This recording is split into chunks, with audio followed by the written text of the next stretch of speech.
Rumaraga sa pagpapala ko sa ating lahat. Para sa ating pangaraw-araw ng talata, tayo ngayon ay nasa Exodus Kapitulo 29 sa versikulo 19 hanggang versikulo 21. Kunin mo ang isa pang tupa at ipatong din sa ulo nito ang kamay.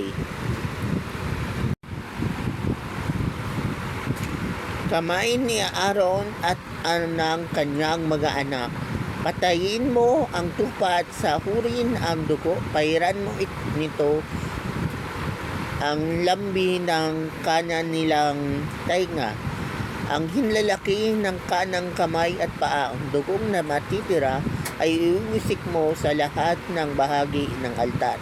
Kumuha ka ng kaunting dugo ng altar. Kumuha ka ng kaunting dugo sa altar at kaunting langis. Iwisik mo ito kay Aaron at sa kanyang mga anak, pati sa kanilang kasuotan. Sa ganano nitong paraan, siya at ang kanyang mga anak, pati ang kanilang kasuotan ay matatalaga kay Yahweh. So, ang passage ito ay tungkol doon sa continuation ng ordination ng mga pari or ng priest at ni Aaron at ng kanyang mga anak nung panahon ni Moses. So, actually, ang highlights dito ay yung mapapansin natin na si Aaron at ang kanyang mga anak. So, alam natin na nung panahon ni Moses, ang sacerdote o yung priest ay si Aaron. Pero, bakit pati yung mga anak ay inordain pa rin? So, ano ibig sabihin nun? So, kasi sa kanila mayroong tinatawag na generational priesthood. Kumbaga, kung sacerdote ang tatay mo, ikaw ay ititrain din na maging sacerdote.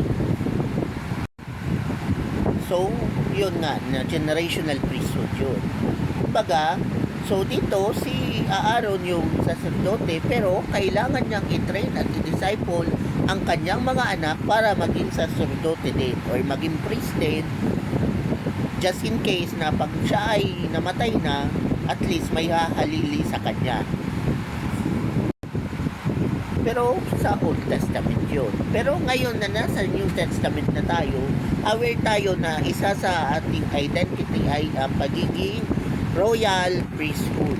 So, lingkod ka rin ng Diyos. Kaya yung part ng responsibility natin bilang mga lingkod ng Diyos ay ang pagdi-disciple at ang pagdi-train. Okay?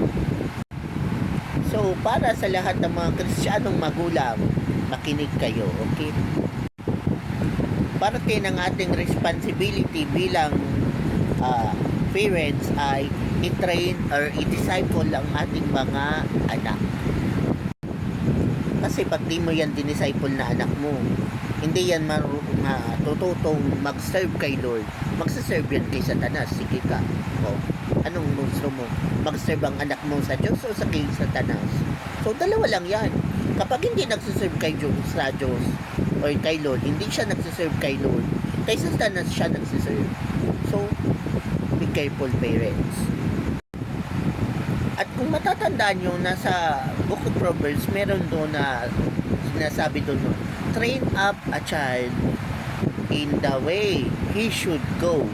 When he is old enough, he will not depart from it. So yes, Kristiyano ka at pag magulang ka, kailangan i-train mo at i-disciple mo ang anak mo na maglingkod sa Diyos. Okay? Baka sabihin ng ibang mga Kristiyano magulang, ay, itong anak ko may cell group leader naman siya. May pastor naman siya. So, let us remember na, yes, may cell group leader yung anak mo. Pero, alam natin na once a week lang yun. Once a week lang na mo-monitor. So, ikaw, magulang ka, gawin mo daily. Okay?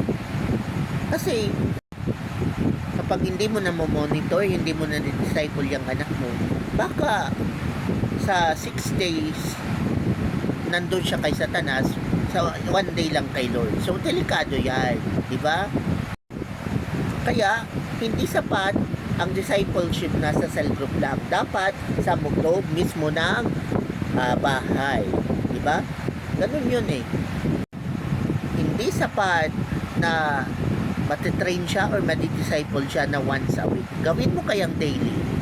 So, mas maganda yun. At hindi yun magagawa ng cell-group leader. Pero magagawa mo yun dahil ikaw yung magulang. Diba? Ganun yun eh. So, take up your responsibility. Diba? Kasi nga, magulang ka, at pagbata pa sila, na-disciple mo na sila. Kapag ikaw naman ay nagkaroon na ng apo, yung mga apo mo, nagsiserve din kay Lord. O di ba mas maganda yun? O, alam mo na. So, gawin mo na.